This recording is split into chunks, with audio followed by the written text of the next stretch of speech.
Mr. Chairman, I'd like to submit for the record this 2021 Time magazine article titled How a White Supremacist Militia Uses Facebook to Radicalize and Train New Members about the Ukrainian neo-Nazi Azov Battalion.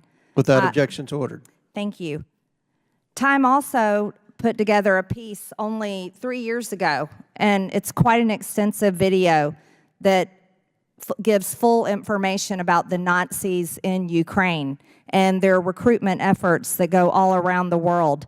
It's amazing to me that just in a few years' time, it's now considered misinformation to talk about the Nazis in Ukraine.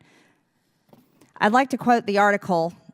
It says that Ali Sufan, a security consultant and former FBI agent who has studied Azov Nazis, estimates that more than 17,000 foreign fighters have come to Ukraine over the past 6 years from 50 countries. According to Christopher Wray, the FBI director, he said that Azov has been recruiting and radicalizing and training American citizens for years. He also finished saying in his testimony to the U.S. Senate that American white supremacists are actually traveling overseas to train. This is an extremely concerning situation. I don't think anyone in the United States government, Americans, do not support actual Nazis or white supremacists. I know I certainly do not. And I can't understand why in just a short amount of time, this information that our own American media frequently talked about is no longer talked about.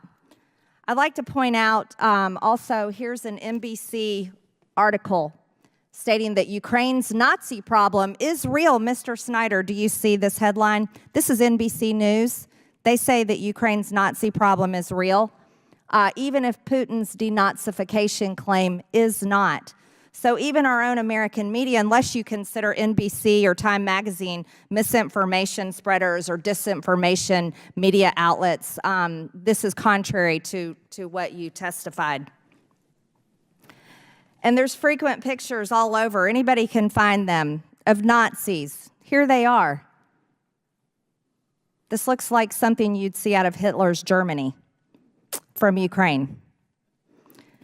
And this is something that's extremely important to talk about. According to the Council of Europe, however, Ukraine is ranked well in the top half of countries in terms of how corrupt they are.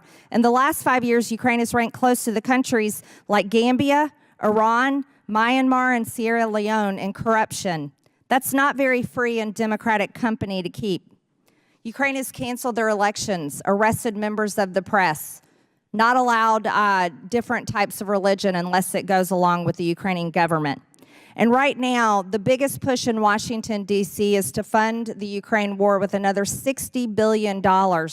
And while we're talking about the CCP, I think it's extremely important to point out that our own wide open border is the most dangerous threat to our national security. According to CBP data, there have been 24,296 Chinese nationals enter the United States at the southern border just this year in 2024. I want you to know that's up 7,000% since Biden took office in 2021, when only 342 Chinese nationals crossed our border. When we're talking about national security and talking about threats through the United States, Congress needs to remember that our open border is the greatest threat to the American people who, by the way, Monday was tax day, April 15th, when struggling Americans pulled together to pay their taxes or filed for extensions or paid money that they just didn't have and desperately are hoping for a tax return. The United States federal government is doing everything they can here in Congress, persuading members of Congress with every lobbyist from foreign countries and groups, trying to tell us to send $100 billion overseas, and we're doing nothing for our border. So when you want to talk about misinformation, Mr. Snyder, you might actually look a little closer to American media if you don't like what they're saying. Thank you, Mr. Chairman. I yield back. Mr. Chairman, does he have the opportunity to respond to the gentlelady? Sure. Yeah. Thank you. I didn't ask him a question, No, her Mr. time's Raskin. expired. You asked multiple questions. I did not ask him a question. You certainly did. You said, did you see this? Raskin. Yo, it's really hilarious how much Marjorie Taylor Greene hates Jamie Raskin. Will the gentlelady yield for a question? No, I will not yield to one of your stupid questions that are always attacking me and attacking President Trump. How about a mediocre question? No, I don't want question? it. I do not want An your excellent question? No. A smart question? No, my time. An intelligent question? You have no smart or intelligent questions.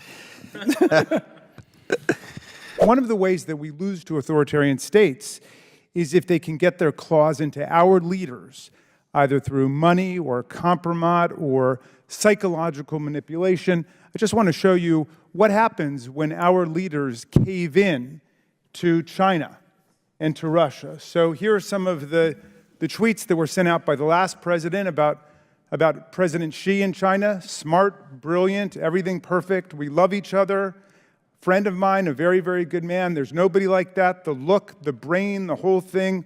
My feeling toward you is an incredibly warm one, a brilliant man. If you went all over Hollywood to look for somebody to play the role of President Xi, you couldn't find it. There's nobody like that. The look, the brain, the whole thing. And here's the ex-president on Putin. His invasion of Ukraine is genius and pretty savvy.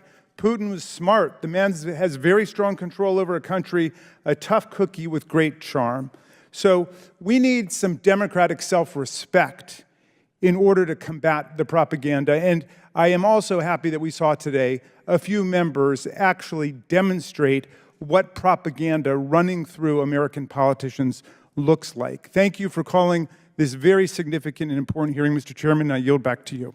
See, the problem that we're having, and the reason that we're bringing up Russia as well, is because Russia is a threat as well as China. So we are not going to sit here and pretend as if it's only one or the other. But the biggest problem that we have is we have people that sit in this chamber and they spread the misinformation. If it was left in Russia or China, whatever.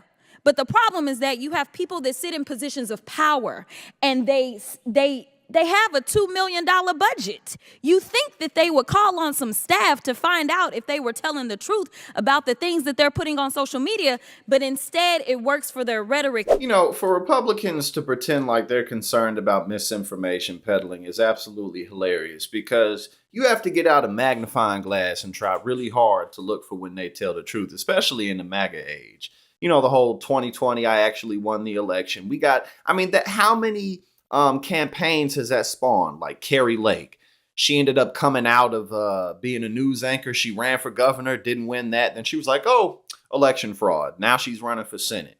You know what I'm saying? Like, this whole thing is ridiculous. Donald Trump, just at his convention speech last night, was talking about how 107% of these jobs are being taken by illegal aliens. Like, 107%? Like, what does that even mean? He just says stuff. Republicans just say things. They lie constantly. They lie all the time. So, you know, again, it's hilarious to watch them pretend like they care about the truth.